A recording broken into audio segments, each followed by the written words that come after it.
Hello बच्चों, very very good morning to all of you. तो कैसे हैं आप लोग? बहुत अच्छे।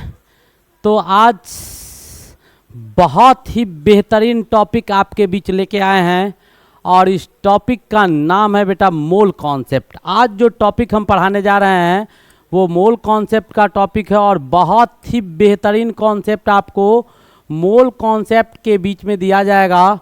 और ये मोल कॉन्सेप्ट जो आज हम पढ़ाएंगे वो सिंगल एपिसोड सिंगल लेक्चर में टोटल का टोटल मोल कॉन्सेप्ट आपका ख़त्म टू द फिनिश, बिल्कुल जीरो से लेके इन्फिनिटी तक। लगभग जो मोल कॉन्सेप्ट क्लास 9th और 11th के जो भी बच्चे हैं वो शुरू से लास्ट तक, या जिस किसी को भी मोल कॉन्सेप्ट का प्रॉब्लम होगा, इस लेक्चर को शुरू से लास्ट तक आप देखेंगे तो आपका टोटली मोल कॉन्सेप्ट रिवाइज हो जाएगा और कहीं से कोई प्रॉब्लम आने वाला नहीं है। तो आज आपके बीच बहुत ही बेहतरीन टॉपिक हम स्टार्ट करने जा रहे हैं और इस टॉपिक का नाम है मोल कॉन्सेप्ट यानी मोल अवधारणा।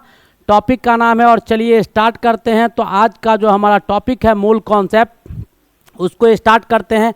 पहले कुछ बेसिक इंट्रोडक्शन आपको बताते हैं, उसके बाद एक एक करके सारे टॉपिक को पढ़ेंगे और प्रत्येक टाइप का प्रॉब्लम, जितने भी टाइप्स के इस पे प्रॉब्लम आते हैं, एक एक टाइप का प्रॉब्लम एक एक करके सॉल्व करते हुए आगे बढ़ेंगे और लगभग विद इन एन आवर 1 घंटे के अंदर इस पूरे लेक्चर में टोटल मोल कॉन्सेप्ट को हम लोग क्या कर देंगे, खत्म कर देंगे। तो हालचाल ठीक ठाक होगा आप लोग का। तो चलिए स्टार्ट करते हैं। बहुत ही बेहतरीन और खूबसूरत टॉपिक आपके बीच लेके आए हैं।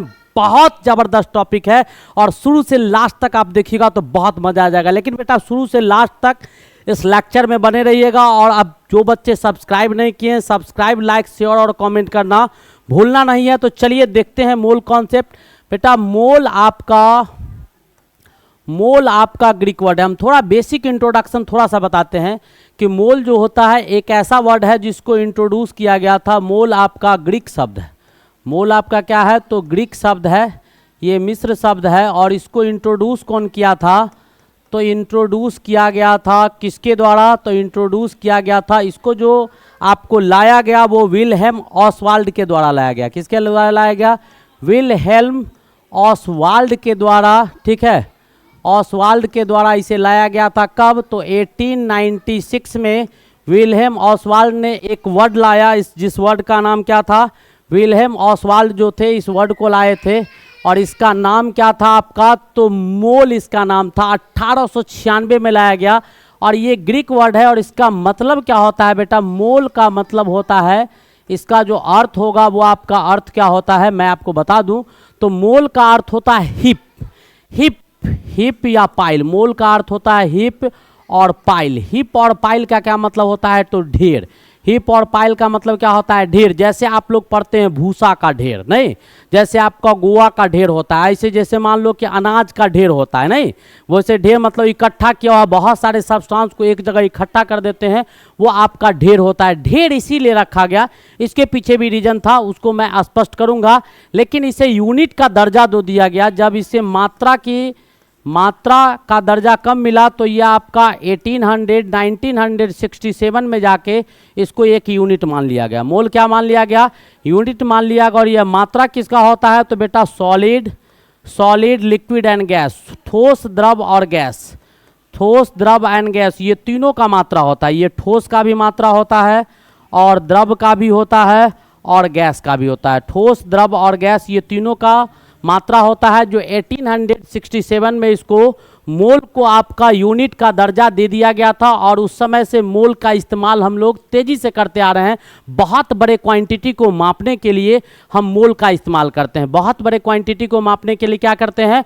हम लोग मोल का इस्तेमाल करते हैं। ऑब्वियसली आपको ये छोटा पॉइंट समझ में आ रहा होगा। तो ये आपका मोल जो होता है वो आपका क्या होता है? तो एसआई मात्रक होता है। एसआई यूनिट होता है किसका? एसआई मात्रक होता है अमाउंट ऑफ सब्सटेंस का। किसका? पदार्थ की मात्रा का एसआई यूनिट होता है। एसआई यूनिट होता है किसका? तो अमाउंट ऑफ सब्सटेंस का, यानी पदार्थ की मात्रा का एसआई मात्रक होता है। पदार्थ की मात्रा का एसआई मात्रक होता है या एसआई इकाई होता है। क्या होता है? एसआई इकाई होता है। कौन? मोल। मोल आपका पदार्थ की मात्रा का ऐसा इकाई होता है। और प्रत्येक जो यूनिट होते हैं उसको भी लिखने का उसका भी सिंबल का तरीका होता है बेटा। जैसे न्यूटन लिखते हैं कैपिटल एन से, सेंटीमीटर को सीएम लिखते हैं, वैसे ही आपका सिंबल जो होता है मोल के लिए जो चिन्ह इस्तेमाल किया जाता है, मोल के लिए जो चिन्ह सूचित किया जाता है जिस चिन्ह से मोल को, वो आपका MOL होता है। क्या होता है? MOL से हम लोग इसको रिप्रेजेंट करते हैं। ठीक है, अब सवाल उठता है इसको लाया क्यों गया, क्या है आया नहीं आया, वो आपको मैं समझाने की कोशिश करता हूँ। आगे बहुत ही बेहतरीन और बहुत कुछ हम लोग को जानना है, तो मैं आपको बता दूं। जैसे आपसे मैं पूछता हूँ एक पेयर का क्या मतलब होता है बेटा, एक जोड़ा का क्या मतलब होता है? वन पेयर, आपको अगर मैं कहूँ कि एक पेयर कुछ सामान लेके आओ, इट मीन्स क्या? वन पेयर यानी एक जोड़ा का क्या मतलब होता है? तो एक जोड़ा का मतलब होता है बेटा 2 पीस। एक जोड़ा का क्या मतलब होता है? तो 2 पीस। एक जोड़ा का मतलब क्या होता है? 2 पीस। कितना piece? 2 piece. One pair means 2 piece. वैसे ही आप अगर केला खरीद के लाते हैं तो उसको दर्जन में मापते हैं, तो क्या होता है? 1 डजन जो हमारा होगा, 1 डजन यानी 1 दर्जन जो हमारा होगा वो कितना के बराबर होगा? तो 12 पीस के बराबर होगा। कितना पीस के बराबर होगा? तो 12 पीस के बराबर हो जाएगा। 1 दर्जन हमारा कितना पीस के बराबर होगा? तो 12 पीस के बराबर होता है। ठीक है, वैसे ही हम अगर 12 पीस, वैसे ही अगर 1 ग्रॉस आपको बोला जाए तो 1 ग्रॉस का क्या मतलब होता है? तो 1 ग्रॉस, ठीक है, 1 ग्रॉस NCERT बुक आप देखेंगे तो उसमें मेंशन किया हुआ है 1 ग्रॉस जो होता है वो बेटा कितना के बराबर होता है? 144 पीस के बराबर होता है। कितना पीस के बराबर होता है? तो 144 पीस के बराबर आपका 1 ग्रॉस होता है।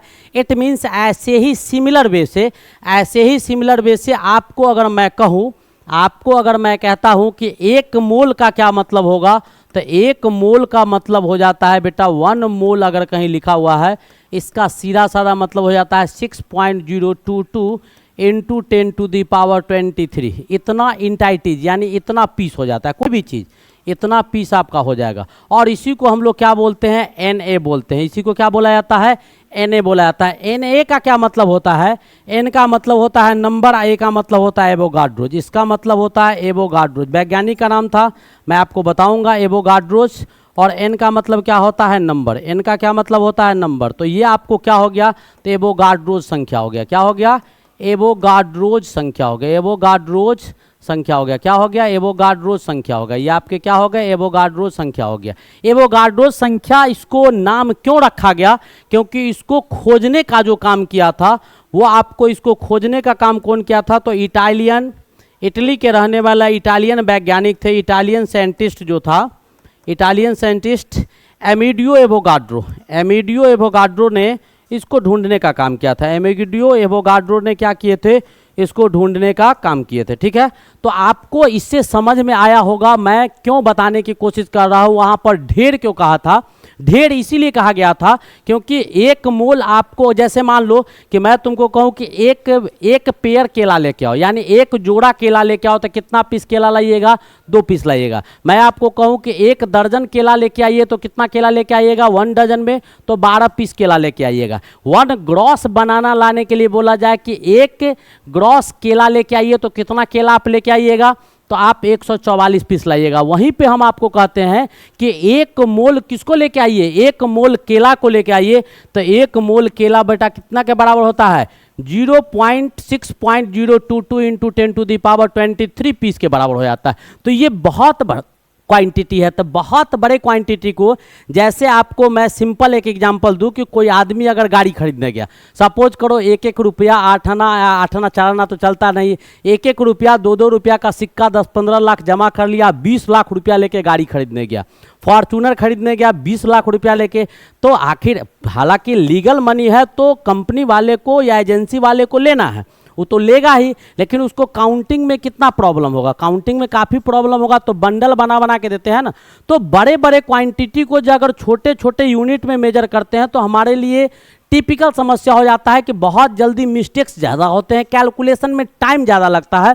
उसको शॉर्ट करने के लिए किसको लाया गया? मोल को लाया गया। नंबर 1 चीज़। दूसरा, सॉलिड के लिए अलग यूनिट इस्तेमाल करते थे, केजी, ग्राम ये सब इस्तेमाल करते थे हम लोग। लिक्विड के लिए litre, millilitre, centimetre cube, decimetre cube, decametre cube, hectometre cube, ऐसे बहुत सारी यूनिट इस्तेमाल करते थे। लीटर मिलीलीटर तो खूब करते हैं हम लोग। और गैस के लिए भी हम लोग अलग अलग यूनिट का इस्तेमाल करते थे उसके मेजरमेंट के लिए। तो अब तीनों के लिए एक ही यूनिट हमारे पास आ गया, तो ये बहुत बड़ी चीज़ थी, ये बहुत बड़ा चीज़ था।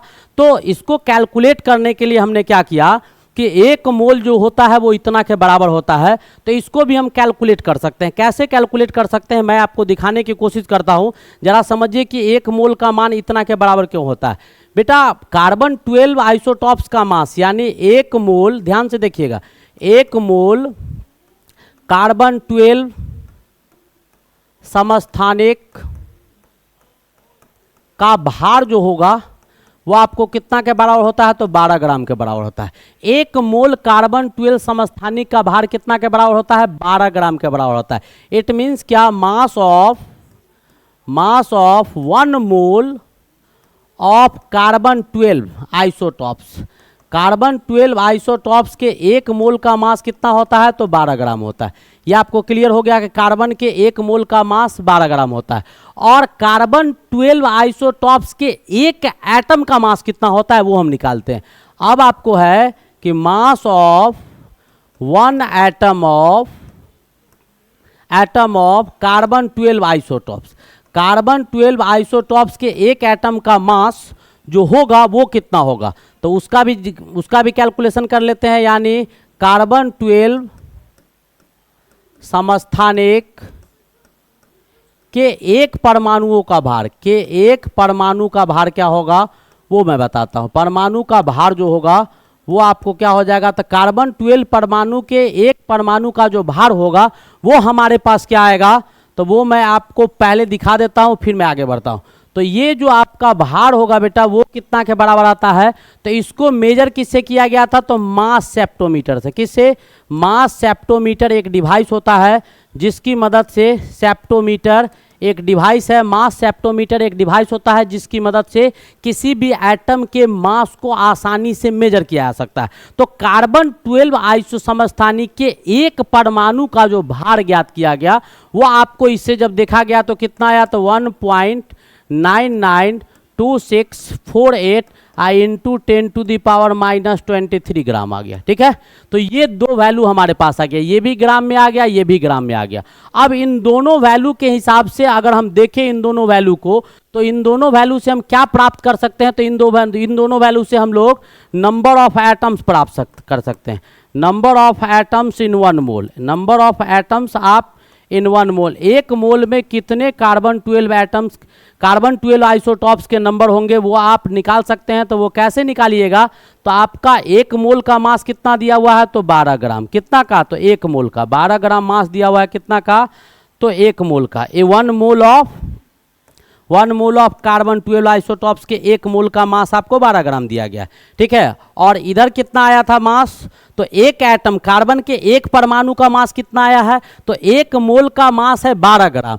1 परमाणु का मास है इतना, तो 1 मोल के मास में परमाणु के मास से भाग दे देंगे तो नंबर ऑफ एटम्स निकलेगा कि नहीं निकलेगा, बिल्कुल निकलेगा। जैसे मान लो हम बात बताते हैं कि किसी पैकेट में अगर मान लीजिए 50 किलो सामान रखा हुआ है, 50 किलो सामान रखा हुआ है, ठीक है, और उसमें 20 पीस कोई सामान रखा हुआ है।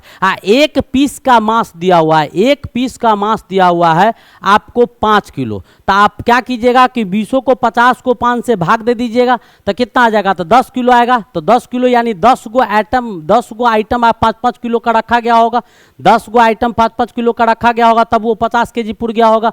तो वही चीज कहता है कि 1 मोल कार्बन 12 का मास आपका 12 ग्राम दिया हुआ है और कार्बन के 1 परमाणु का मास इतना दिया हुआ, तो नंबर ऑफ एटम्स निकाल देंगे 12 ग्राम पर मोल। सी या बट्टा कितना हो जाएगा, तो 1.992648 इंटू 10⁻³ कितना 23, इतना ग्राम आपका पर एटम, यानी प्रत्येक एटम का मास आपका, एटम ऑफ कार्बन 12 का मास इतना दिया हुआ है। अब इसको सॉल्व कीजिएगा तो लगभग ये आपका कितना है, 12 है, ये 2 से छोटा है, 1.99 2 से छोटा है, तो लगभग 2 होता तो 6 के बराबर आता है। इसको जब कैलकुलेट कीजिएगा तो लगभग आपको 6.022, ये ऊपर चल जाएगा तो 23 आ जाएगा। तो इससे ये पता चला कि 1 मोल जो होगा उसमें कितने संख्या होंगे, कार्बन 12 अगर लेंगे तो 1 मोल में कितना संख्या होगा 6.022। तो वही बेटा 1 मोल कितना के बराबर है 6.022 के बराबर है, जिसको Na से रिप्रेजेंट करते हैं। समझ में आ गया, समझ में आ गया, बहुत ही बेहतरीन चीज था। एक बार और समझिए, मैं समझाता हूं कि 1 मोल कार्बन 12 का मास आपका कितना दिया हुआ है 12 ग्राम, और कार्बन के एक परमाणु का मास दिया हुआ है, यानी 1 मोल का मास पता है और कार्बन के एक परमाणु का मास पता है। तो 1 मोल में कितना परमाणु होगा, तो कार्बन के 1 मोल के मास को एक परमाणु के मास से क्या कर देंगे, भाग दे देंगे। तो 1 मोल में कितना परमाणु होगा वो आपको निकल के आ जाएगा, जैसा कि मैं कैलकुलेट करके आपको दिखा दिया हूं। आगे बढ़े, यहां तक समझ में आ रहा है। आगे बहुत अच्छे अच्छे कंटेंट आएंगे बेटा, आप बने रहिए। बहुत बेहतरीन तरीका से एक एक टॉपिक आपको रिवाइज करवाएंगे, एक एक टॉपिक आपको पढ़ाएंगे बहुत ज़बरदस्त तरीका से। बिल्कुल आपको बिल्कुल घबराने वाली बात नहीं है, कहीं से कोई दिक्कत होने वाला नहीं है, ठीक है। जब शारदा वाले साथ है तो डरने की क्या बात है, बिल्कुल हेजिटेट नहीं होना है, एकदम स्लोली स्लोली चलेंगे। आगे तो बौछार होने वाला है, अभी तो प्रश्नों का अंबार लगाने वाले हैं, अभी तो स्टार्ट है, अभी तो स्टार्ट इंट्रोडक्शन दिए हैं इसका, अभी आगे चलते हैं, बहुत कुछ आएगा। चलिए आगे बढ़े, अगला हमारा टॉपिक क्या है। तो अब इतना कुछ तो हम जान गए, अब हम क्या करते हैं कि मोल को केमिस्ट्री में पढ़ते हैं। केमिस्ट्री में जब मोल को पढ़िएगा तो केमिस्ट्री में मोल को कैसे पढ़ेंगे, जरा ध्यान से देखिएगा, ध्यान से देखिएगा। केमिस्ट्री में मोल को कैसे पढ़ा जाएगा, तो मैं बेटा कार्बन 12 आइसोटॉप्स ले लेता हूँ। क्या करता हूँ कि कार्बन 12 आइसोटॉप्स आपके सामने ले लेता हूँ, ठीक है। कार्बन 12 आइसोटॉप्स लीजिएगा तो कार्बन के पास कितने इलेक्ट्रॉन होते हैं, तो 6 इलेक्ट्रॉन होते हैं। 6 इलेक्ट्रॉन होगा, 6 प्रोटॉन होगा और 6 न्यूट्रॉन होगा, ये आप जानते होंगे, ऑब्वियसली जानते होंगे, नो डाउट कि नहीं जानते होंगे। तो कार्बन का एटॉमिक नंबर 6 होता है, तो ये बेटा न्यूक्लियस हो गया, आप जानते हैं नाभिक है। नाभिक के बाद ये आपका एस ऑर्बिट पहला कक्षा हो गया और ये आपको दूसरा कक्षा हो गया, ठीक है। इसमें जो इलेक्ट्रॉन्स आपके होते हैं वो आपको पता है कि इसमें 2 इलेक्ट्रॉन होगा, और इसमें जो इलेक्ट्रॉन होंगे 1 2 3 और 4 इलेक्ट्रॉन होगा, 4 इलेक्ट्रॉन इसमें होगा। यानी इट मीन्स क्या, इसमें जो इलेक्ट्रॉन का संख्या होता है वो आपको 6 इलेक्ट्रॉन्स होते हैं, आप प्लस 6 प्रोटॉन्स होता है और प्लस 6 न्यूट्रॉन्स होता है। अब आपको कार्बन 12 आइसोटॉप्स का मास पूछ रहा है। जैसे मान लो कि मेरा मास पूछ देगा, मास क्या होता है वो पहले समझा देता हूँ। मास क्या होता है, किसी भी बॉडी के अंदर जो क्वांटिटी कंजर्व होता है। जैसे बोतल है तो बोतल में कितना चीज आप डाल देते हैं, हुड़ हुड़ के भर देते हैं, वही उसका मास कहलाता है, जो पूरे यूनिवर्स में कभी चेंज नहीं करता है, वेट चेंज करता है। वैसे भी केमिस्ट्री में मास और वेट में कोई अंतर नहीं होता है। तो मास हमारा जो ऐसा फिजिकल क्वांटिटी है जो किसी कंटेनर के अंदर कंटेंट किया हुआ रहता है और वो यूनिवर्स में चेंज नहीं करता है। तो हमारे पास एटम में तो बहुत सारे पार्टिकल्स होते हैं, लेकिन फंडामेंटली मुख्य रूप से मौलिक रूप से जो फंडामेंटल पार्टिकल्स होता है वो आपको मात्र 3 होता है, इलेक्ट्रॉन, प्रोटॉन और न्यूट्रॉन। अब आपके पास इलेक्ट्रॉन का मास आपको पता होगा कि इलेक्ट्रॉन का मास कितना होता है, तो मास ऑफ इलेक्ट्रॉन कितना होगा, तो 9.11 इंटू 10⁻³ ग्राम होता है। -31 ग्राम के -31 ग्राम में, केजी में ले लीजिए इसको, -31 आपका क्या है ग्राम था, चलिए ग्रामे में ठीक था, अच्छा था। -31 क्या हो जाएगा, -31 केजी होगा, -27 ग्राम, कितना हो जाएगा, -27 आपका ग्राम हो जाएगा। इतना आपके ग्राम हो गए, ठीक है। अब इसके बाद जो मास आपका प्रोटॉन का लीजिएगा, मास ऑफ प्रोटॉन, तो प्रोटॉन का मास कितना हो जाएगा, तो 1.67 इंटू 10⁻24 ग्राम। और मास जो आप न्यूट्रॉन का लीजिएगा, ये पॉजिटिव चार्ज पार्टिकल्स होता है, इसलिए प्लस माइनस नेगेटिव के लिए या न्यूट्रल के लिए 0 लगाते हैं।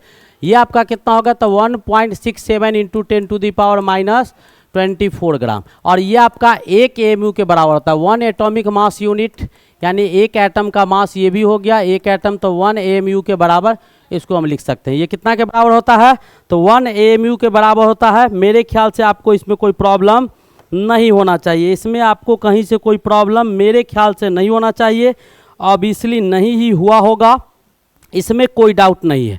अब यहाँ पर आप अगर देखिएगा तो मास जो इलेक्ट्रॉन का होता है वो 1/837 पार्ट मास ऑफ क्या होता है, मास ऑफ प्रोटॉन के 1/1800 कितना, 1/1837 गुना मास ऑफ इलेक्ट्रॉन आपको होता है, ठीक है, मास ऑफ प्रोटॉन से। तो इससे ये पता चला कि मास जो इलेक्ट्रॉन का है वो बहुत छोटा है, किससे, बहुत छोटा है मास ऑफ प्रोटॉन से। इसीलिए हम क्या करते हैं कि इलेक्ट्रॉन को मास, इलेक्ट्रॉन का जो मास है इसको हम इसमें कैलकुलेट नहीं करते, इसको नेगलेक्ट कर देते हैं। क्या कर देते हैं, नेगलेक्ट कर देते हैं, इसको हम छोड़ देते हैं, इसको क्या करते हैं, छोड़ देते हैं। इसके कंपैरिजन में मान लो 1 लाख का सामान लिया तुम कहीं से, और तुम्हारे पास 50 रुपया नहीं है, तो क्या 50 रुपया के चक्कर में दुकानदार आपको सामान नहीं देगा, ऑब्वियसली दे देगा, ठीक है। इसीलिए इसके मास को छोड़ देते हैं। उसके बाद मास जो आपका प्रोटॉन का होता है वो आपका approximately equals to mass of neutron होता है, लेकिन आपका मास न्यूट्रॉन का जो होगा वो आपको स्लाइटली ग्रेटर देन, थोड़ा सा बड़ा होता है, किससे, मास ऑफ प्रोटॉन से थोड़ा सा बड़ा होता है, ये आपको जानना पड़ेगा, ठीक है। अब हम इलेक्ट्रॉन, प्रोटॉन और न्यूट्रॉन तीनों का मास आपको निकाल दिए, तो मास जो कार्बन 12 एटम का निकालिएगा, कार्बन 12 एटम के एक एटम का मास निकालिए। तो लिख सकते हैं हम लोग क्या, कार्बन 12 के एक परमाणु का भार, किसका, एक परमाणु का जो भार आएगा वो क्या आएगा, कार्बन 12 के एक परमाणु का भार क्या आएगा, तो मास किसका, मास ऑफ किसका, 6 गुने मास ऑफ प्रोटॉन प्लस 6 गुने मास ऑफ इलेक्ट्रॉन, 6 गुने मास ऑफ इलेक्ट्रॉन की न्यूट्रॉन, न्यूट्रॉन ये लिख सकते हैं, क्योंकि प्रोटॉन के मास को हम क्या किए हैं, छोड़ दिए हैं, प्रोटॉन के मास को हम छोड़ दिए हैं, तो उसके मास को कैलकुलेट नहीं करेंगे। तो मास जो प्रोटॉन का लिखिएगा, इलेक्ट्रॉन का, तो इसका 6 लिख सकते हैं, इसका 1.67 इंटू 10⁻⁻24 प्लस 6 इंटू 1.67 इंटू 10⁻⁻24। इसको जब गुना भाग कीजिएगा तो 12 गुने 1.67 इंटू 10⁻⁻24 ग्राम आ जाएगा। कितना आ जाएगा, 12 गुने 1.67 इंटू 10⁻⁻24 ग्राम के बराबर आ जाएगा। और यही मास जो आपको दिखाई दे रहा है ये कितना के बराबर हो जाएगा, तो बेटा 1 AMU के बराबर होगा। कितना के बराबर होगा, 1 AMU के बराबर होगा। तो कार्बन 12 के एक एटम का भार आपको 12 AMU के बराबर हुआ, ठीक है।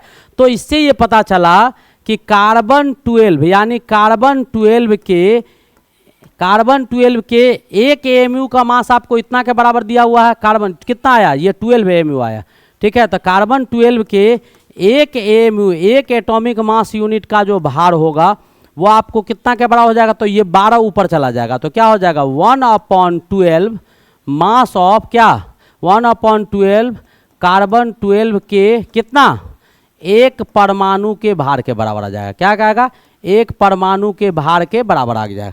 तो ये पार्ट आपको आ गया, ये बहुत इंपॉर्टेंट पार्ट है, ये आपको ध्यान में रखना चाहिए, ये इंपॉर्टेंट पार्ट है, इसको आपको ध्यान में रखना चाहिए। जैसा कि हम आपको अंडरलाइन कर दिए हैं, तो इसको आप ध्यान में रखेंगे। इसको क्या रखेंगे, ध्यान में रखेंगे कि कार्बन के एक एटम का यानी कार्बन 12 के 1 AMU का भार जो होगा वो 1/12 कार्बन 12 के एक परमाणु के भार के बराबर होता है। तो ये आपका कार्बन का एक बहुत ही रीजनेबल पार्ट जो था, रीजनेबल चीज़ था, वो आपको मैंने बता दिया कि 1 AMU कार्बन 12 का मास कार्बन 12 के एक एटम के मास के 1/12 गुना होता है। अब आपको कार्बन का कितना एटम है, तो 6.022 एटम का मास कितना होगा वो आपको बताना है।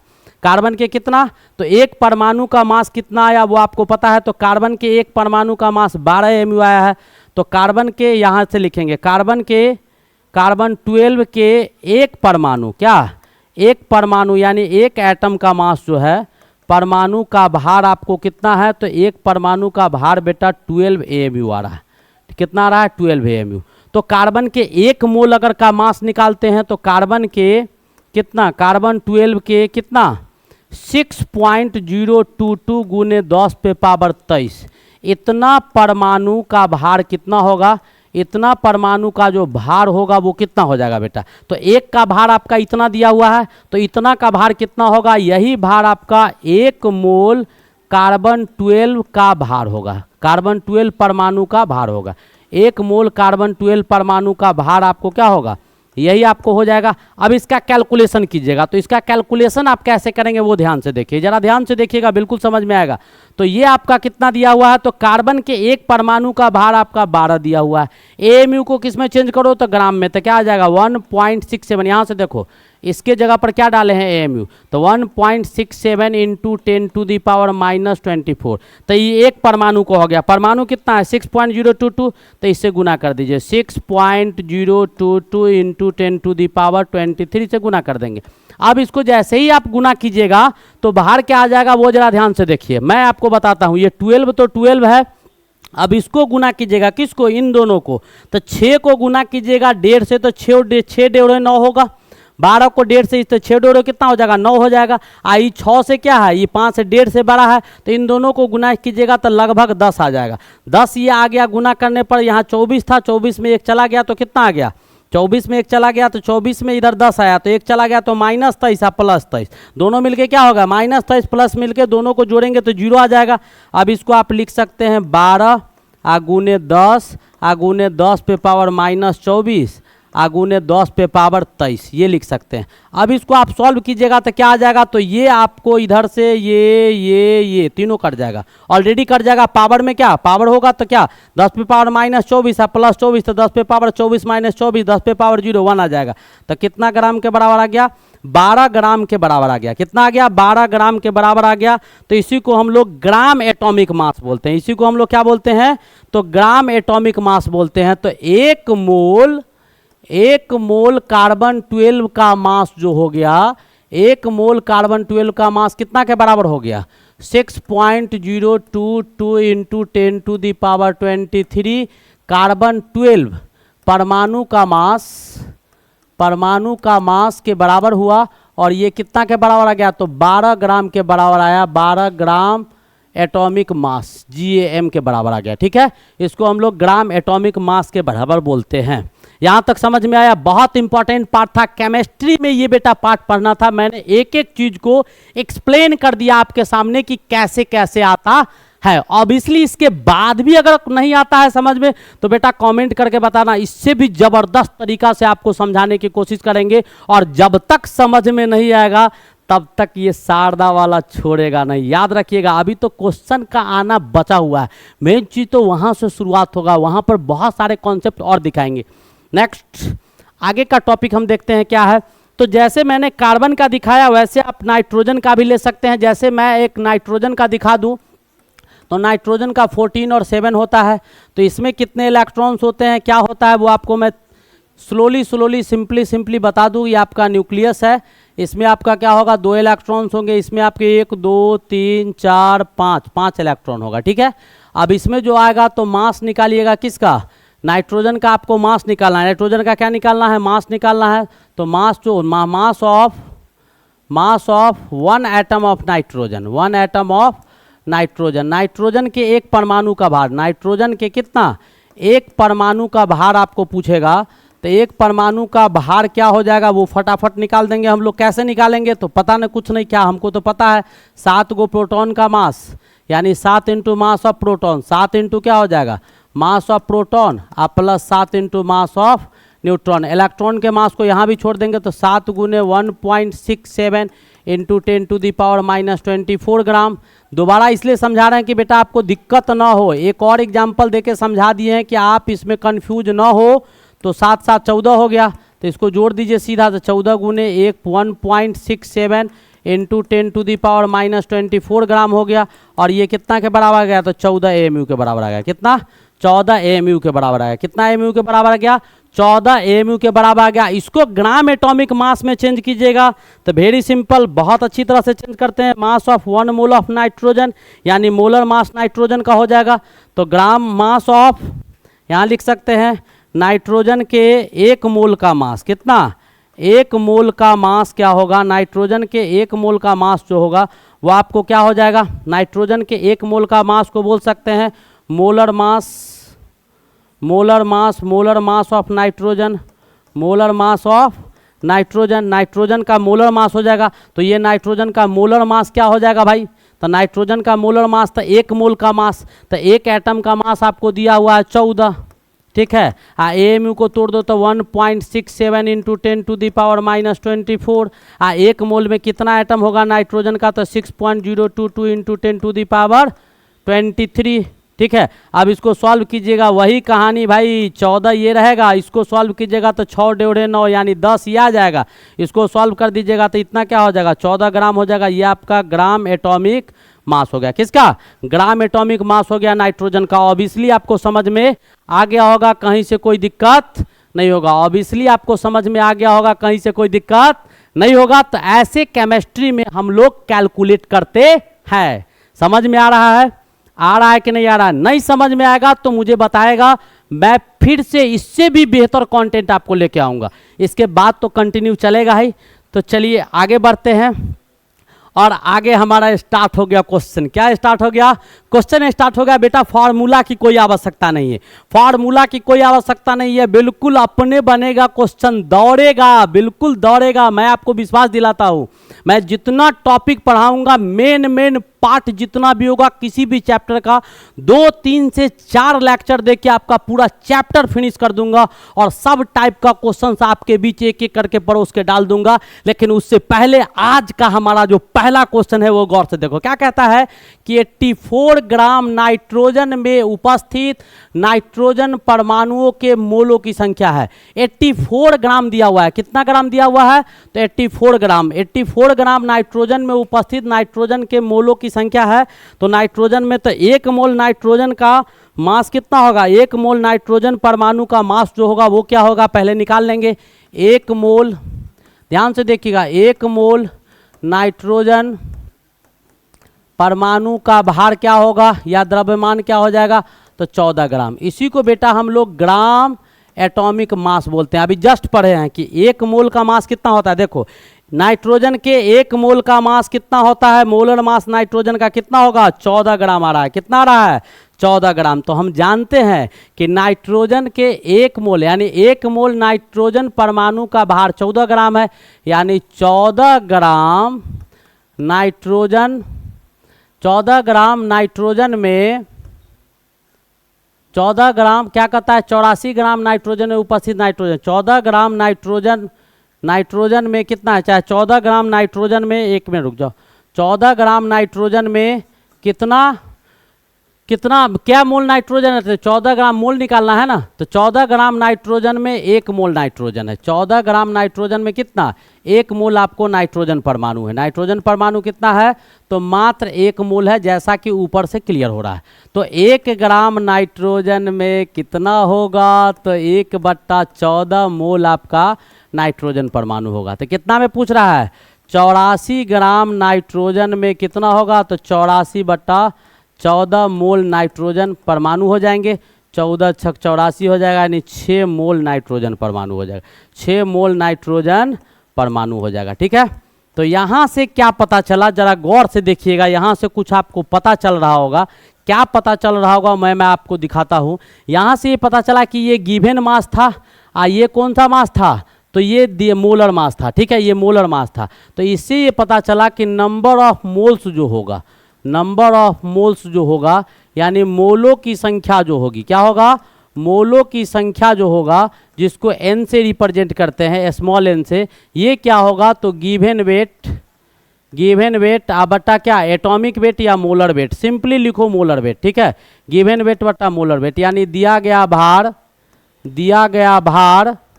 बट्टा कौन सा भार? तो मोलर भार। दिया गया भार बट्टा मोलर भार। तो यहाँ से एक फॉर्मूला आपके पास आ गया। तो नंबर ऑफ मोल्स निकालने के लिए हम लोग किसका प्रयोग करेंगे?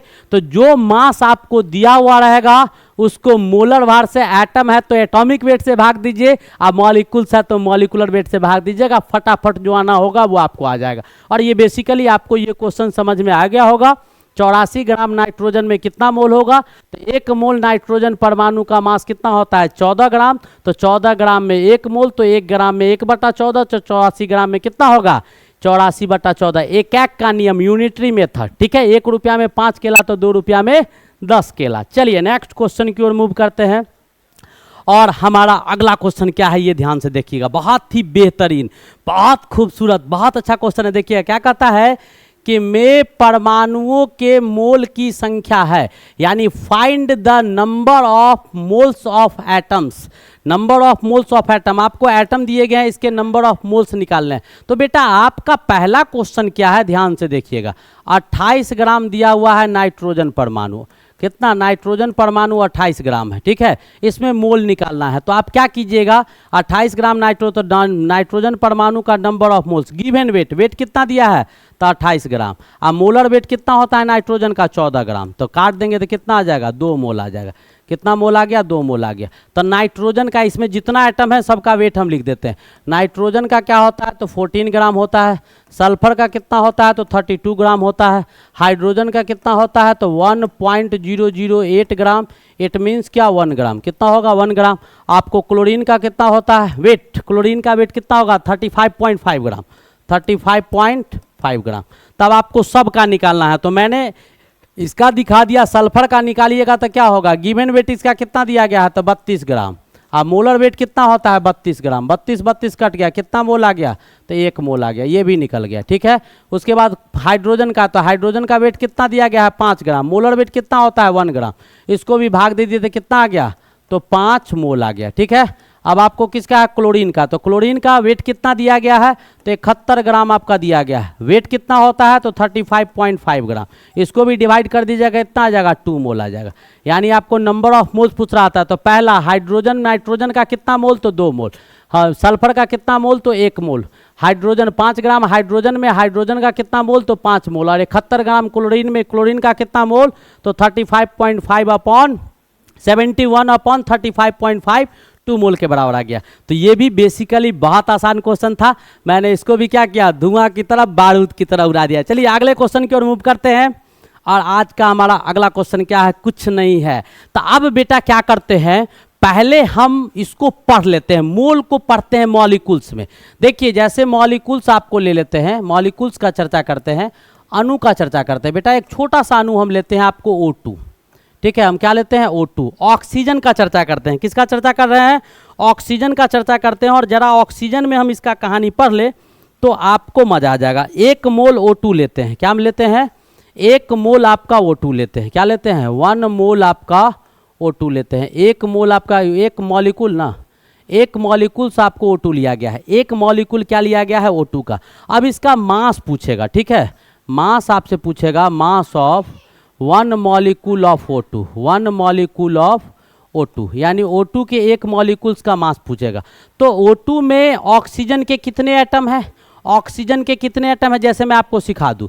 O2 जैसे मान लो एक तरफ मॉलिक्यूल्स लो, ठीक है, और एक तरफ एटम्स ले लीजिए, ठीक है, कितने एटम्स है, जैसे मैं आपको मान लूँ कि O2 दिया, तो O2 में क्या गो एटम है तो 2 गो, दोनों एटम क्या है ऑक्सीजन का है, तो ये होमो एटॉमिक होगा, नहीं समांग, जितने भी समांग आपको समान क्या बोलते हैं, ये आपका होमो एटॉमिक होगा, एक ही प्रकार के 2 परमाणु होंगे।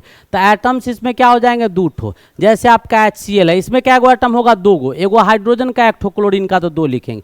जैसे आपको H2SO4 दिया हुआ है, तो इसमें क्या गो एटम है तो 4 गो ऑक्सीजन का, एगो सल्फर का, 2 गो हाइड्रोजन का, तो कितना हो गया 7। जैसे आपको दिया हुआ है HNO3, इसमें कितने एटम्स हो जाएंगे तो 3 ऑक्सीजन के, 1 नाइट्रोजन 4, 1 हाइड्रोजन 5, ऐसे निकालते हैं। तो इसमें ऑक्सीजन का क्या गो एटम हो गया तो इसमें आपको 2 atoms of oxygen, 2 oxygen atoms, direct लिखो 2 एटम्स ऑफ ऑक्सीजन नहीं, तो इसमें ऑक्सीजन एटम क्या गो हो गया तो 2 आपका O एटम्स हो गए। ऑक्सीजन एटम्स कितना हो गया, यानी 2 गो ऑक्सीजन परमाणु हो गया, ठीक है। और ऑक्सीजन परमाणु का मास हम निकाले हैं बेटा, एक ऑक्सीजन का मास कितना होता है तो एक ऑक्सीजन का मास कितना हो जाएगा 16 ग्राम या 16 AMU होगा एक ऑक्सीजन का मास। यानी ऑक्सीजन आपका दिया हुआ है तो ऑक्सीजन का 8 होता है, तो 8 गो प्रोटॉन आप प्लस 8 गो न्यूट्रॉन, इसका मास लिखिएगा तो 8 दूनी क्या हो जाएगा 16, डायरेक्ट हम कर देते हैं, 8 दूनी क्या हो जाएगा 16, अच्छा लिख दो 8 इंटू क्या 1.67 into 10 to the power minus 24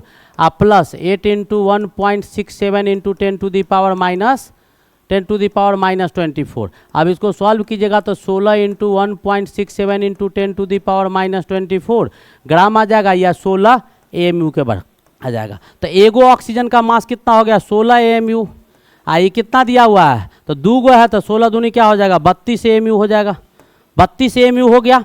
जब ये 32 AMU हो गया तो 32 AMU आपका कितना आ रहा है, तो एक मॉलिक्यूल O2 का मास आ रहा है। तो मास आपको अगर पूछेगा क्या, मास ऑफ क्या 1 mole of O2, 1 mole of O2 molecules, यानी O2 अणु के क्या, यानी मॉलिक्यूल्स, ठीक है।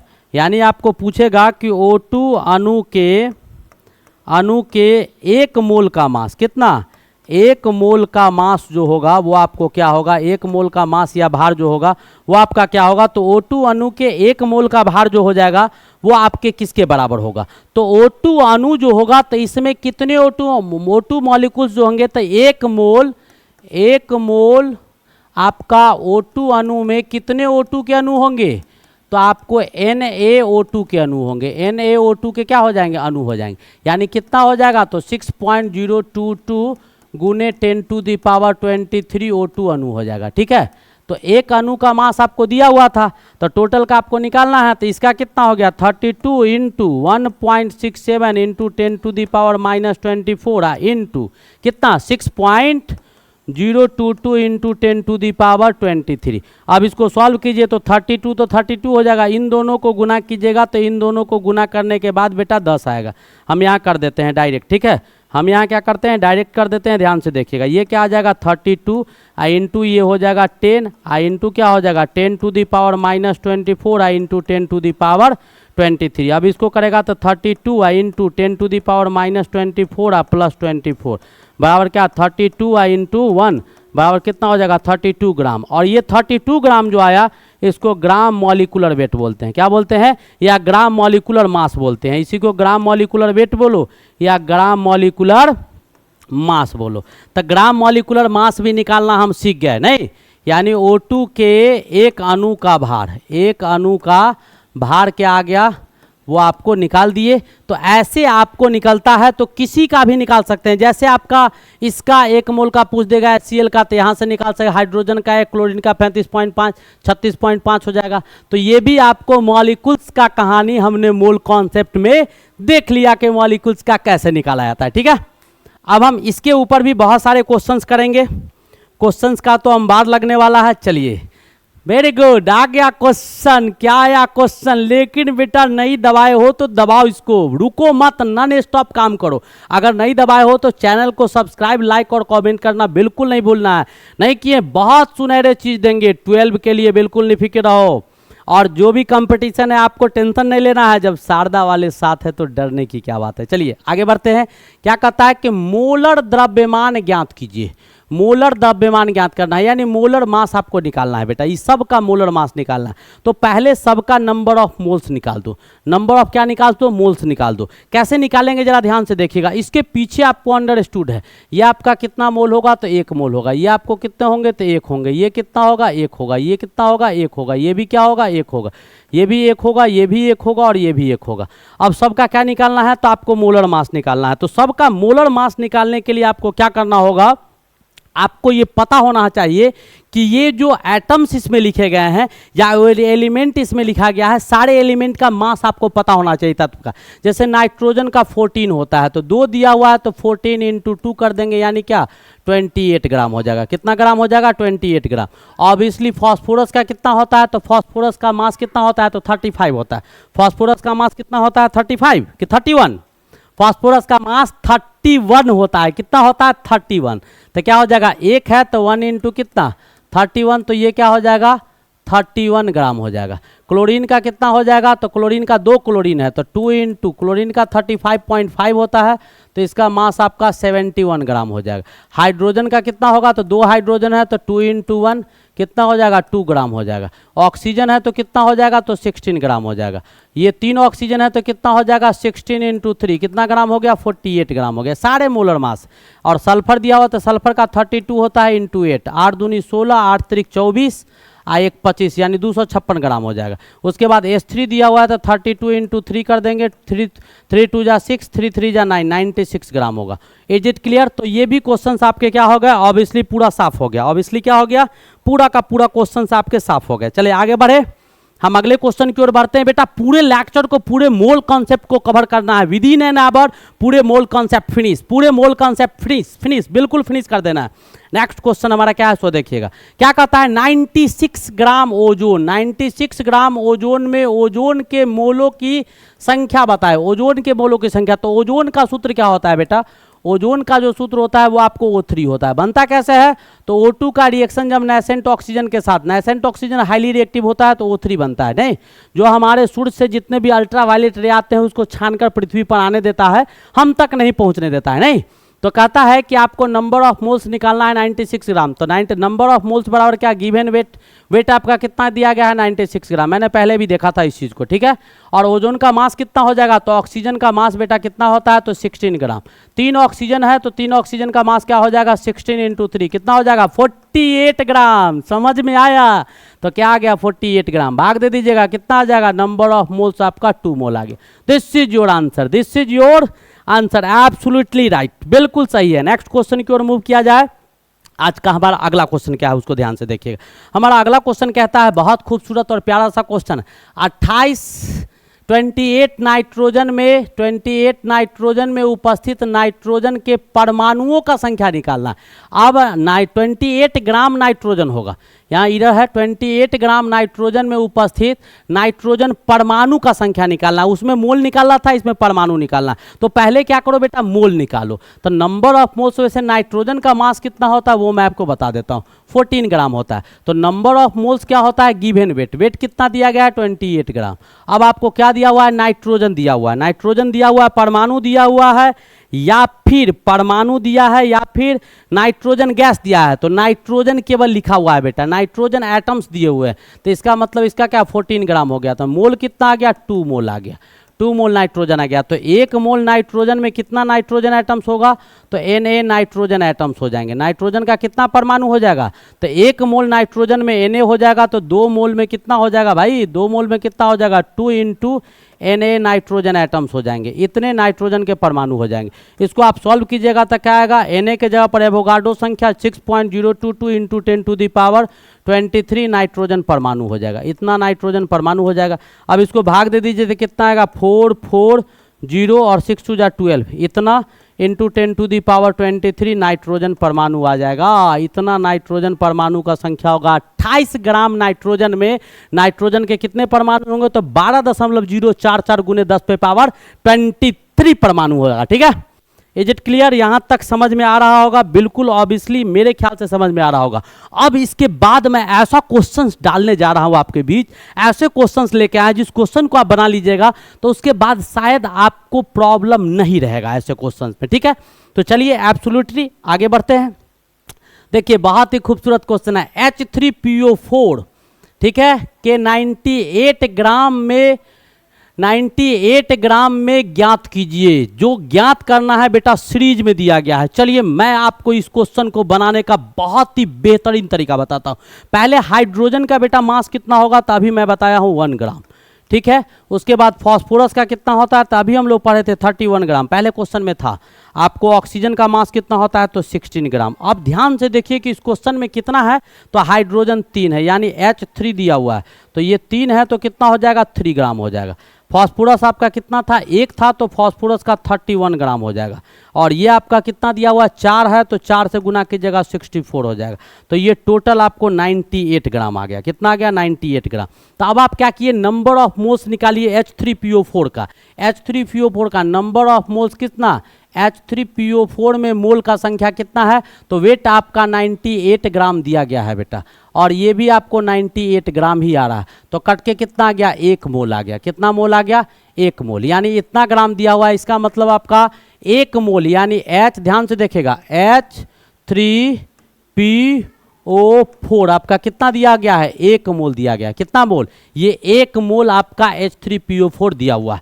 अब चलते हैं आपके क्वेश्चन पर। जो क्वेश्चन पूछ रहा है आपसे, क्वेश्चन क्या पूछ रहा है, number of moles of H3PO4 molecules में कितना मोल हो गया, तो H3PO4 मॉलिक्यूल्स में कितने मोल हो गए, तो बेटा 1 मोल हो गया। इसका तो कहानी हल हो गया।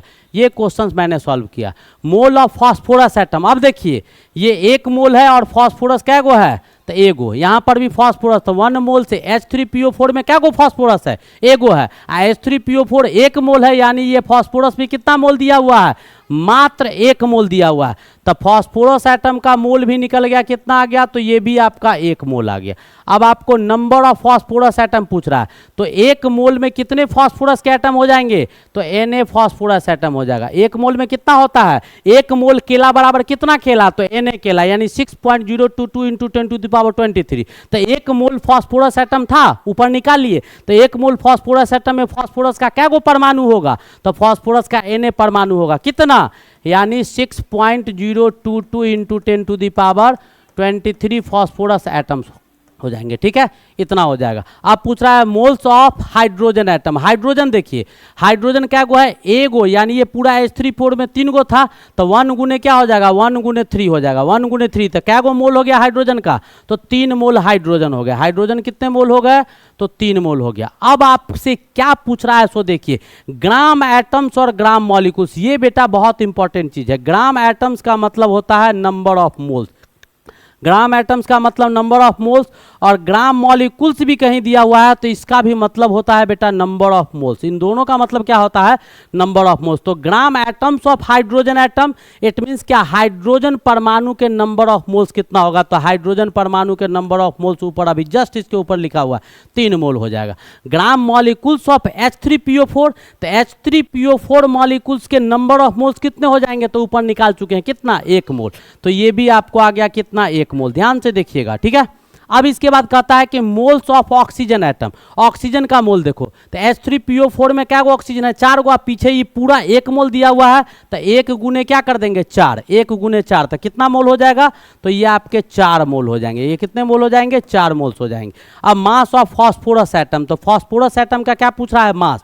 तो फास्फोरस एटम क्या को दिया हुआ है, फास्फोरस एटम कितना है, तो एगो फास्फोरस एटम है। फास्फोरस एटम कितना है, एगो है, तो इसका मास कितना हो जाएगा, फास्फोरस एटम आपका एगो है, तो एगो का मास कितना हो जाएगा, फास्फोरस परमाणु का मास पूछ रहा है, एगो फास्फोरस परमाणु का मास कितना हो जाएगा, तो 31 ग्राम। कितना हो जाएगा, 31 ग्राम। यहाँ हम लिखे भी थे, ठीक है। तो ऐसे आपको पूछा जाता है। जैसे मैं आपके लिए क्वेश्चन परोस देता हूं, आप लोग देखिएगा बना के सॉल्व करके। जैसे आपके सामने हम दे दे कि 98 ग्राम H2SO4 है, ठीक है, और ये सारे H2SO4 जो आपको दिया गया है, तो P के जगह पर क्या कर दीजिएगा, H2SO4, इसी क्वेश्चन में P के जगह पर जहां जहां P लिखा हुआ है ना, P के जगह पर S डाल दीजिएगा। P के जगह पर S डाल के इस क्वेश्चन को सॉल्व कीजिएगा। अब आपको पता चल जाएगा कि कैसे कैसे क्या आता है। तो बहुत ही बेहतरीन और खूबसूरत क्वेश्चन था, यह आपको समझ में आ गया होगा। बहुत बेहतरीन और खूबसूरत क्वेश्चन था, ठीक है। अब हम अगले क्वेश्चन की ओर मूव किया जाए, मूव किया जाए या छोड़ दिया जाए, मूव किया जाए या छोड़ दिया जाए, बोलो तेरे साथ क्या सुलूक किया जाए। तो चलिए आगे बढ़ते हैं। अगला क्वेश्चन हमारा क्या है, कहता है कि इथेन के 60 ग्राम में हाइड्रोजन परमाणुओं का द्रव्यमान ज्ञात कीजिए। तो इथेन क्या होता है बेटा, तो इथेन का पहले सूत्र लिख लो। इथेन क्या होता है, तो C2H6 होता है, इसका मास निकाल लो। तो कार्बन का कितना होता है, 12, हाइड्रोजन का कितना होता है, 6, हाइड्रोजन का 1 होता है। तो C2 है, तो 12 गुने 2 और 6 गुने 1 कितना हो जाएगा, 12 दूनी 24, ये कितना हो जाएगा, 6, 24 6 कितना हो गया, तो 30 ग्राम हो गया। कितना ग्राम हो गया, 30 ग्राम। अब आपको वेट कितना दिया, तो नंबर ऑफ मोल्स निकाल लो इथेन का। कितना आ गया, वेट 60 ग्राम दिया हुआ है, 30 ग्राम इसका वेट है। अब इसको डिवाइड कर दीजिए, कितना आ गया, तो 2 मोल आ गया। 2 मोल आ गया, यानी 2 मोल आपका क्या दिया हुआ है, C2H6। C2H6 आपका कितना दिया हुआ है, 2 मोल। अब आपसे क्या पूछ रहा है वो आप देख लीजिए। Mass of the hydrogen atom, तो हाइड्रोजन एटम क्या गो है, तो 6 दूनी कितना हो गया, हाइड्रोजन एटम 6 दूनी 12। तो हाइड्रोजन एटम का मास कितना हो जाएगा, 12 ग्राम। 6 दूनी 12 को हाइड्रोजन एटम हो गया। 2 मोल में कितना एटम हो गया, 6 दूनी 12, तो 1 का 1 ग्राम, तो 12 का कितना, 12 gram. Very simple. Next question की ओर मूव करते हैं, और आज का हमारा अगला क्वेश्चन है उसके तरफ मूव करते हैं। हाँ, अब थोड़ा सा कॉन्सेप्ट गैस में पढ़ना है, तो ठीक है। तो एट एसटीपी इन गैसेस, टॉपिक डाल देते हैं इन गैसेस, ठीक है, गैसेस में एट एसटीपी। बेटा गैस का जब कभी भी चर्चा होगा तो एसटीपी और एनटीपी आएगा, स्टैंडर्ड टेम्परेचर प्रेशर और नॉर्मल टेम्परेचर प्रेशर, यानी मानक ताप एवं दाब, ठीक है। एनी आइडियल गैस लिख सकते हैं, एनी आइडियल गैस कंटेंस, ठीक है, कंटेंस क्या करता है, एनी आइडियल गैस कंटेंस कितना, या ऑक्युपाई 24.4 लीटर, 24. कंटेन्स या occupies 22.4 litre. This is called molar volume. Molar volume, molar volume इसको कहा जाता है। इट मीन्स क्या, 1 mole of any ideal gas, 1 मोल। कहता है कि 1 मोल किसी आदर्श गैस का, किसी आदर्श गैस का 1 मोल का आयतन कितना होगा, कितना होगा, 22.4 लीटर। यानी कोई भी आदर्श गैस अगर 1 मोल लिया जाता है तो उसका वॉल्यूम कितना होता है, 22.4 लीटर होता है। ठीक है, तो इसको और हम क्लियरिफाई करें तो ऐसे लिख सकते हैं कि 1 मोलर वॉल्यूम जो हो जाएगा, मोलर वॉल्यूम, ठीक है, जिसको मोलर आयतन कहा जाएगा, वो आपको 22.4 लीटर हो जाएगा। या इसी को आप 22.4 लीटर को और यूनिट में लिखना चाहिए तो 22.4 DM³ भी लिख सकते हैं। 22.4 यानी 22.4 डेसीमीटर क्यूब लिख दीजिए। इसको आप सेंटीमीटर में लिखिएगा तो 22.400 आपका मिलीलीटर हो जाएगा, या 22.400 आपका सेंटीमीटर क्यूब हो जाएगा। तो ये सब आपके क्या आ जाएंगे, तो ये आपके मोलर आयतन आ जाएगा, मोलर वॉल्यूम आपका ये आ जाएगा। ठीक है, ऑब्वियसली गैसेज में यही होंगे। तो गैस में क्या कहता है कि किसी भी आदर्श गैस के 1 मोल गैस जो होगा वो कितना जगह को ऑक्युपाई करेगा, उसका वॉल्यूम कितना होगा, तब 22.4 लीटर के बराबर होगा। ये आपको याद रखना होगा। नेक्स्ट आगे बढ़ते हैं। अब देखिए क्या कहता है, एसटीपी और एनटीपी पर 5 मोल N2 गैस के द्वारा छेका गया आयतन क्या होगा। तो बेटा पहले मोल निकालो, कौन सा गैस है, N2 गैस है, तो नंबर ऑफ मोल्स कितना दिया हुआ है, 5 मोल। 5 मोल आपका दिया हुआ है, तो 1 मोल N2 गैस का वॉल्यूम कितना होगा, 1 मोल N2 गैस का आयतन क्या होगा, 1 मोल N2 गैस आपका कितना होगा, 22.4 लीटर। तो 5 मोल दिया हुआ है, तो 5 मोल N2 गैस क्या होगा भाई, 5 मोल N2 गैस का वॉल्यूम जो हो जाएगा वो क्या हो जाएगा, तो वो हो जाएगा 22.4 गुने 5, इसको उड़ा दीजिए, 0.5 दूनी 10 यानी 112 लीटर। कितना हो जाएगा, 112 लीटर के बराबर। तो 5 मोल N2 गैस का वॉल्यूम कितना हो जाएगा, तो 5 मोल N2 गैस का वॉल्यूम दिया हुआ था, तो कितना हो जाएगा, 112 लीटर हो जाएगा। कितना हो जाएगा, 112 लीटर। तो यहाँ से एक फॉर्मूला आया, क्या फॉर्मूला आया कि नंबर ऑफ मोल्स अगर वॉल्यूम में निकालना हो, नंबर ऑफ मोल्स यानी मोलों की संख्या अगर गैस में निकालना हो, मोलों की संख्या आपको अगर गैस में निकालना हो तो वो क्या होगा, तो दिया गया वॉल्यूम था कितना, 22.4 यानी दिया गया वॉल्यूम बटा कौन सा वॉल्यूम, मोलर वॉल्यूम, दिया गया वॉल्यूम बटा मोलर वॉल्यूम। तो दिया गया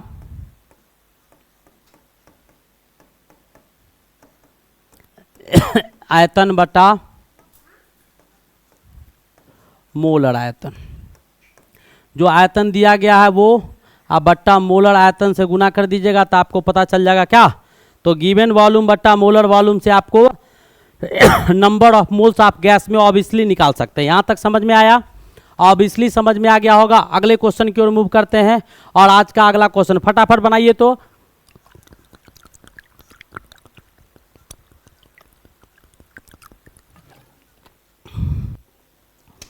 अगला क्वेश्चन क्या कहता है, फटाफट बनाइए। क्या कहता है, एट एसटीपी और एनटीपी 11.2 DMQ O3 गैस है बेटा, ये O3 है। O3 गैस में O3 गैस ओजोन गैस है, ओजोन गैस के मोलों की संख्या ज्ञात कीजिए। ठीक है, तो आपका मोलों का संख्या n बराबर वॉल्यूम कितना दिया गया है 11.2 DMQ, अब बट्टा मोलर वॉल्यूम कितना होता है, तो 22.4 लीटर, 22.4 लीटर। ये DMQ है, तो अभी से पहले लिखिए तो इसको 11.2 लीटर भी लिख सकते हैं और 22.4 लीटर भी लिख सकते हैं। कट के कितना आ गया 1.2 यानी 0.5 मोल।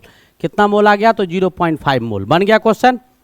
अगला क्वेश्चन की ओर मूव करते हैं और कहता है 11.2 कितना में 11 अब देखिएगा क्या कहता है, 11.2 लीटर हाइड्रोजन गैस में मौजूद हाइड्रोजन परमाणु का संख्या, तो नंबर ऑफ मोल्स निकाल लीजिए।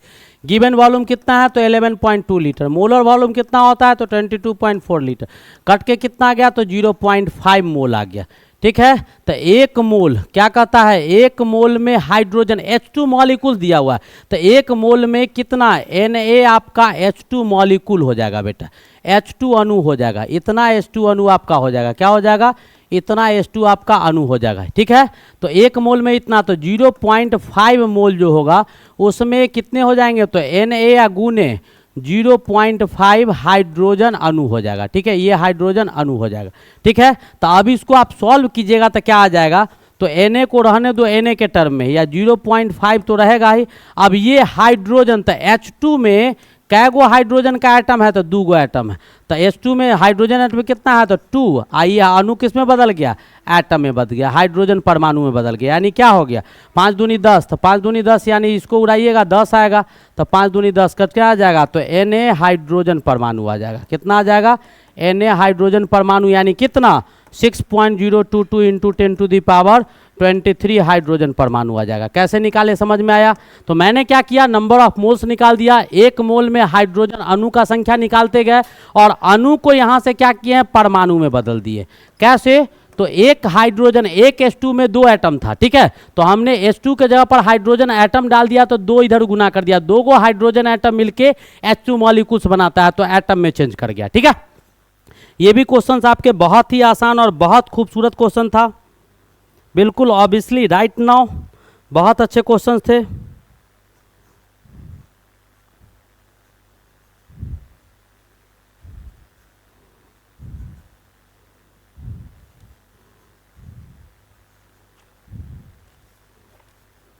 आगे बढ़ते हैं।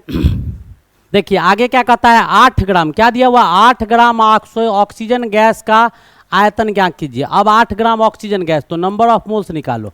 तो बेटा यहाँ पर दिया हुआ है गिवन वेट कितना है, तो 8 ग्राम दिया हुआ है। अब जो आपका ऑक्सीजन है, तो कहीं पे ऑक्सीजन गैस लिखा हुआ है, तो ऑक्सीजन गैस का मतलब होता है O2। ऑक्सीजन गैस का मतलब क्या होता है, O2। ऑक्सीजन परमाणु का मतलब होता है O। तो इसका मास क्या हो जाएगा, तो 16 गुने 2 कितना हो जाएगा, 32 ग्राम। कितना, 32 ग्राम। तो इसको क्या कीजिएगा, 32 से आप डिवाइड कर दीजिएगा, 32 से क्या कीजिएगा, डिवाइड कर दीजिएगा। तो 8 4 जा 32, यानी 1/4 आ गया।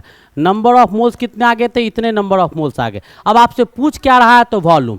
तो 1 मोल का वॉल्यूम कितना हो जाएगा, 1 मोल ऑक्सीजन गैस का वॉल्यूम हो जाएगा 22.4 लीटर। तो कितना मोल है, तो 1/4 मोल का वॉल्यूम कितना हो जाएगा, तो 22.4 गुने 1/4 लीटर। अब इसको लिखो, 4 पंचे क्या हो जाएगा 20 और 4 छक 24, 5.6 लीटर। कितना आ जाएगा, 5.6 litre is your answer. 5.6 litre is your answer. Next question क्या कहता है, सो देखिए क्या कहता है, 160 ग्राम SO3 सल्फर ट्राइऑक्साइड गैस द्वारा कब्जा किए गए आयतन क्या होगा। तो आपको बिल्कुल वही क्वेश्चन है, 160 gram, number of mole sulphur dioxide का निकालो। तो ये 160 ग्राम, इसका वॉल्यूम निकालो। तो सल्फर का कितना होता है वेट, तो 32 ग्राम। ऑक्सीजन का कितना होता है बेटा, 16। 3 है तो 3 से गुना कर दो, तो 16 तिहाई कितना हो जाएगा, 48। 48 और 32 को जोड़ दोगे तो कितना आ जाएगा, 80। 80 आ गया। तो ये कितना आ गया, नंबर ऑफ मोल्स, ये 80 ग्राम हो गया। काट देंगे कितना आ जाएगा, तो 2 मोल आ जाएगा। तो 1 मोल का वॉल्यूम कितना हो जाएगा, तो 1 मोल का वॉल्यूम हो जाएगा 22.4 लीटर। 2 मोल का वॉल्यूम कितना हो जाएगा, तो 44.8 लीटर। डायरेक्ट हो लिख दिया। ठीक है, 2 से गुना कर देंगे, 44.8 लीटर आपका वॉल्यूम आ जाएगा। इज इट क्लियर, ऑब्वियसली आपको क्लियर हो रहा होगा। ठीक है, अब अगले क्वेश्चन की ओर मूव करते हैं। क्या कहता है कि 16 ग्राम O2, 16 ग्राम ऑक्सीजन गैस द्वारा आवश्यक हाइड्रोजन गैस तथा निर्मित H2O के भार की गणना कर। तो ये बेटा एप्लीकेशन ऑफ एवोगाड्रोज पर क्वेश्चन है। तो एप्लीकेशन पहले बता देते हैं, किसका, applications of Avogadro's law. Avogadro का जो नियम था उसका एप्लीकेशंस देख लीजिए। एवोगाड्रोज का एप्लीकेशन देखिएगा, जैसे ही एवोगाड्रोज की विशेषता को आप देखेंगे आपको समझ में आ जाएगा। क्या हो जाएगा कि हाइड्रोजन गैस का रिएक्शन ऑक्सीजन गैस के साथ हम करवाते हैं तो बेटा H2O बनता है वाष्प के फॉर्म में। किसके फॉर्म में, तो वाष्प के फॉर्म में, यानी वाटर वेपर के फॉर्म में आपका क्या बन जाएगा, स्टीम के फॉर्म में। क्योंकि ये गैस में काम करता है, ये नियम गैस में काम करता है, इसलिए यहाँ पर स्टीम वाष्प बना रहे हैं जो आपका गैस है। अब इसको बैलेंस करो, तो हाइड्रोजन 2 है, हाइड्रोजन 2 है, ऑक्सीजन 2 है, 1 है, तो 2 से इधर गुना कर दो तो ऑक्सीजन 2 हो गया, हाइड्रोजन 4 हो गया तो 2 आ गया। अब इसका स्टोइचोमेट्री निकालो। स्टोइचोमेट्री निकालिएगा तो क्या आएगा, जरा गौर से देखिएगा। यहाँ पर 2 मोल, यहाँ पर 1 मोल और यहाँ पर 2 मोल। ठीक है, यानी 2 मोल आपका क्या, 2 मोल H2, तो 1 मोल आपका क्या चाहिए O2, तो 2 मोल आपका क्या बन रहा है H2O बन रहा है। ठीक है, अब आपसे पूछ क्या रहा था, तो find the mass of hydrogen gas. Hydrogen gas जो चाहिए, कितना हाइड्रोजन गैस चाहिए आपको वो निकालना था। ठीक है, और उसके बाद आपको क्या निकालना था, मास भी निकालना था हाइड्रोजन गैस का, और कितना आपको H2O भार ज्ञात हो रहा है, वो 2 चीज़ आपको निकालना है। वो 2 चीज़ आपको क्या करना है, निकाल देना है। तो आपको ये पता होना चाहिए पहले कि मोल्स, जो O2 का नंबर ऑफ मोल्स पहले निकालेंगे, तो इसके कितने मोल्स हो जाएंगे। तो यहाँ पर आपका दिया हुआ है बेटा O2 जो दिया हुआ है 1 मोल दिया हुआ है, तो O2 का नंबर ऑफ मोल्स आप निकालिएगा। कितना ग्राम O2 है, 16 ग्राम। तो यहाँ पर ऑक्सीजन का नंबर ऑफ मोल्स कितना है, 16 ग्राम वहाँ था, और यहाँ इसका भार कितना हो जाएगा, 16 दूनी 32 ग्राम। 32 ग्राम O2 दिया हुआ है, तो 32 ग्राम, तो ये कितना आ गया, तो 0.5 मोल आ गया। तो 0.5 मोल जब ये हो जाएगा, तो जब ये 1 मोल था, ध्यान से देखिएगा, जब ये 1 मोल था तो ये 2 मोल था, तो ये 0.5 हो जाएगा, तो कितना हो जाएगा, ये 1 मोल हो जाएगा। ठीक है, और जब ये 0.5 हो जाएगा तो ये भी कितना मोल हो जाएगा, 1 मोल हो जाएगा। काहे कि ये 1 मोल था तो ये 2 मोल था। अब आपको मास निकालना था किसका, H2O का भी मास निकालना है, इसका भी, तो मास फटाफट निकाल दीजिए। मास जैसे ही निकालिएगा आप, तो पता चल जाएगा आपको कि क्या आएगा। तो यहाँ पर 1 मोल हो गया, तो एगो H2 हो गया, तो यहाँ पर 1 मोल में क्या एगो H2 आया, तो इसका मास कितना हो जाएगा, तो इसका मास बेटा 2 ग्राम हो जाएगा। और इसमें H2O, तो 1 मोल H2O आ गया, तो 1 मोल H2O का मास कितना हो जाएगा, तो हाइड्रोजन का हो जाएगा 2, ऑक्सीजन का हो जाएगा 16, तो 16 + 2 कितना हो जाएगा, 18 ग्राम। तो आपको 18 ग्राम क्या लगा, तो 18 ग्राम ये आ गया, और 2 ग्राम आपका क्या आ गया, H2 आ गया। तो ये एप्लीकेशन ऑफ एवोगाड्रोज लॉ, यहाँ से निकाल लिए, ये 2 मोल, तो ये 1 मोल, तो ये इतना मोल दिया हुआ था 16 ग्राम, तो 16 ग्राम में कितना मोल हो गया, आधा मोल, तो ये आधा मोल हो गया, तो ये 2 का आधा 1 हो गया, ये 2 का आधा 1 हो गया, और 1 मोल था तो H2 दिया हुआ था, यहाँ 1 मोल है तो H2O है, तो H2O का मास निकाल दिए, H2 का मास निकाल दिए, ये भी बन गया। ठीक है, अब यहाँ तक ऑब्वियसली आपको समझ में ऑब्वियसली आ रहा होगा, कहीं से कोई दिक्कत नहीं होगा। तो इसको बेटा बनाने के लिए आपको एक तरीका होना चाहिए। आप अगर किसी शहर में जाते हैं नए जगह पर, तो रेलवे स्टेशन या बस स्टैंड ढूंढते हैं, वैसे ही यहाँ पर क्या करेंगे, पहले हम लोग क्या करेंगे, नंबर ऑफ मोल्स निकाल लेंगे। आपको कुछ भी आएगा तो मोलों की संख्या को पहले निकालिए। क्या कीजिए, मोलों की संख्या को आप सबसे पहले निकालिए, और मोल के संख्या से आपको जहाँ जाना है, ठीक है, मोल के संख्या से आपको जहाँ जाना है, जैसे मोल का संख्या आपको पता चल गया, और मोल के संख्या से आपको क्या निकालना है, वॉल्यूम निकालना है। तो नंबर ऑफ मोल से आपको वॉल्यूम निकालेंगे। ठीक है, वॉल्यूम निकालेंगे। ठीक है, मोल के संख्या से आपको वॉल्यूम निकालना होगा, किस में, एसटीपी और एनटीपी पर। ठीक है, volume of gas at STP और एनटीपी। तो मोल से वॉल्यूम निकालना है तो क्या होगा, तो 1 मोल में 24.4 लीटर होता है, तो जितने मोल्स होंगे उसको 24.4 लीटर से गुना कर दीजिएगा। वॉल्यूम अगर पता होगा तो मोल निकालना होगा, तो 22.4 लीटर से ये कर दीजिएगा। ठीक है, मोल से आपको पार्टिकल्स निकालना हो, मोल से क्या निकालना हो, पार्टिकल्स का संख्या निकालना हो, कणों का संख्या, पर नंबर ऑफ पार्टिकल्स, कण का संख्या आपको निकालना हो तो क्या करना होगा, तो Na से आपको गुना कर देना होगा। 1 मोल में Na पार्टिकल्स होगा, और नंबर ऑफ पार्टिकल्स से मोल निकालना होगा तो आपको क्या करना होगा, तो Na से एवोगाड्रो संख्या से भाग दे देना होगा। तो पहले आपको मोल तक पहुंचना है, उसके बाद आपको कहीं पहुंचना है। अगर मास निकालना होगा मोल से ग्राम में, तो जितने मोल्स दिए हुए हैं उससे आपको मोलर मास निकालना होगा, या मास निकालना होगा किस में, ग्राम में आपको मास निकालना है। तो इसके लिए भी आपको क्या करना होगा, तो पहले मोल से मास निकालना होगा, तब आपको मोलर मास से गुना करना होगा। मोलर मास से क्या करना होगा, जो मोलर भार होगा उससे आपको गुना कर देना होगा, और इससे आपका नंबर ऑफ मोल्स निकालना होगा, तो मोलर मास से आपको भाग दे देना होगा। मोलर मास से क्या करना होगा, वो आपको मोलर भार से क्या करना होगा, तो भाग दे देना होगा। ऐसे आपको निकालना होगा। ठीक है, और आपको मोलैलिटी अगर निकालना हो, सबको छोड़ो, ये चीज़ आपको दिमाग में होना चाहिए, ये डायग्राम आपके दिमाग में ऑब्वियसली होना चाहिए। अब हम आगे बढ़ते हैं, आगे टॉपिक की ओर। अब हमको क्या पढ़ना है, एक्चुअल मास। ठीक है, तो किसी भी सब्सटेंस के एक एटम, एक्चुअल मास क्या होता है, जिसको वास्तविक भार बोलते हैं, तो इसको हम सिंपली लिख सकते हैं बेटा, द मास ऑफ 1 एटम और 1 molecule of a substance is called what, actual mass। ठीक है, इज कॉल्ड एक्चुअल मास, यानी क्या, किसी पदार्थ के एक परमाणु, लिख सकते हैं हम लोग, किसी पदार्थ के पदार्थ के एक परमाणु या एक अणु के भार को वास्तविक भार कहा जाता है। क्या कहा जाता है? वास्तविक भार कहा जाता है। क्या कहा जाता है? वास्तविक भार। तो किसी एटम या परमाणु के एक मोल के भार को क्या कहा जाता है? वास्तविक। जैसे एक्चुअल मास आपका O2 का पूछ देगा, ठीक है। जैसे आपका O2 का वास्तविक भार पूछ देगा, O2 का क्या होगा? वास्तविक भार आपसे पूछ देगा। O2 का क्या पूछ देगा? वास्तविक भार पूछ देगा। तो O2 का वास्तविक भार क्या होगा? तो O2 का अभी निकाले हैं 32 AMU होता है, तो इसको ग्राम में तो 32 इंटू क्या 1.67 इंटू 10⁻⁻24 ग्राम, ये आ जाएगा। जैसे आपको N2 का वास्तविक भार पूछ देगा, N2 का क्या पूछ देगा? वास्तविक भार पूछ देगा। तो N2 का वास्तविक भार कैसे निकालेंगे? तो नाइट्रोजन का कितना हो जाएगा? 28 इंटू 1.6 इंटू 10⁻⁻24, ठीक है। तो ये आपका N2 का आ जाएगा, O2 का आ जाएगा। ऐसे आप निकाल सकते हैं, ठीक है। वैसे ही आपको अगर मान लो कि H2O का वास्तविक भार पूछ देगा, H2O का वास्तविक भार पूछेगा, तो हाइड्रोजन का 16 दूनी कितना हो जाएगा? 18 AMU। AMU को हटा दो, डायरेक्ट इसमें चेंज कर दो, 1.6 इंटू 10⁻⁻24 ग्राम। तो किसका आ गया? तो ये आपका H2O का आ गया। अब कहता है क्या, क्वेश्चन देखिएगा क्या कहता है, एक अणु जल का वास्तविक भार ज्ञात करें। तो एक अणु जल का तो अभी तो निकालिए दिए, यानी क्या H2O का वास्तविक भार क्या होगा? H2O का जो वास्तविक भार होगा वो आपका क्या होगा? तो 18 AMU होगा। 18 AMU, तो 1 AMU बराबर कितना ग्राम? तो 18 गुने क्या, 18 गुने 6 क्या है? 18 गुने 1.67 इंटू 10⁻, 18 गुने क्या हो जाएगा? 18 गुने 1.67 इंटू 10⁻⁻24 ग्राम, -24 ग्राम। तो ये आपका क्या आ जाएगा? H2O का एक्चुअल भार आ जाएगा, ठीक है। एक्चुअल भार आ जाएगा। इसको गुना भाग कर दीजिएगा तो 2.99 इंटू 10⁻⁻23 कर लीजिएगा, 2.99 इंटू 10⁻⁻23 ग्राम आ जाएगा, ठीक है। अगले क्वेश्चन की ओर मूव करते हैं।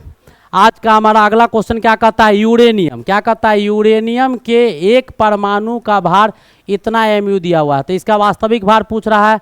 तो 238 AMU है। तो 238 AMU को चेंज कर दो किस में?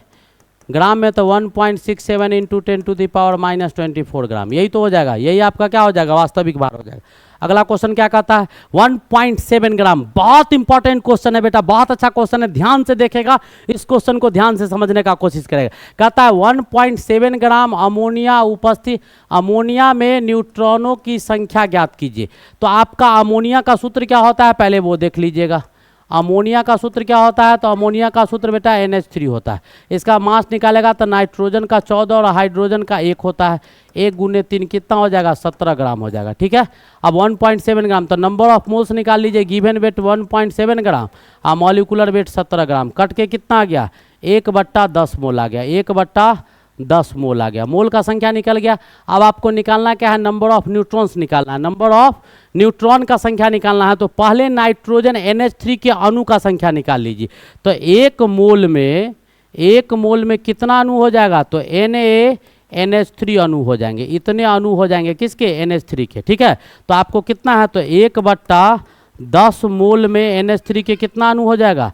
तो 1/10 NaNH3 अणु हो जाएगा। NH3 क्या हो जाएगा? अणु हो जाएगा। अब आपसे पूछ क्या रहा है?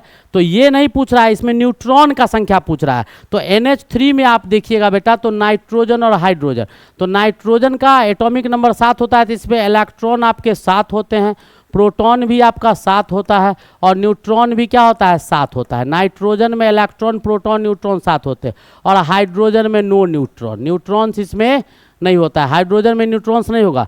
तो इस पूरे में NH3 में कितने न्यूट्रॉन्स हो गए? तो NH3, एगो NH3 में कितना न्यूट्रॉन्स हो गया? 7 गो न्यूट्रॉन हो गया, ठीक है। टोटल कितना NH3 दिया हुआ है? तो इतना दिया हुआ है, यानी 1/10 गुने NaNH3 है। और उसके बाद ये इतना दिया हुआ है, इसमें कितना? तो 7 गो न्यूट्रॉन है। तो टोटल न्यूट्रॉन्स जो हो गया वो कितना हो गया? 1/10 Na गुने 7। तो इसको लिख सकता है 7 Na/10 न्यूट्रॉन्स हो गए, ठीक है। कितने न्यूट्रॉन्स हो गए? 7 Na/10 न्यूट्रॉन्स आपका हो गया। किसका? तो NH3 में जो न्यूट्रॉन का संख्या हो गया वो कितना हो गया? Na गुने 7/10 या 7 Na/10 न्यूट्रॉन हो गया। और इस प्रकार आपका बहुत ही खूबसूरत सा लेक्चर जो था जो आपका मोल कॉन्सेप्ट का था, लगभग हमने कोशिश किया हर एक टाइप का क्वेश्चन, एक एक प्रकार के क्वेश्चन, सारे कुछ को बेसिकली जीरो से लेके इन्फिनिटी तक कोशिश किए खत्म करने का। जो भी बचा खुचा होगा फिर आप कमेंट करके जैसा होगा वैसा बताइएगा, फिर मैं आगे इस लेक्चर को प्रोवाइड करूंगा। तब तक के लिए best of luck, thank you, wait for the next lecture, thanks, okay.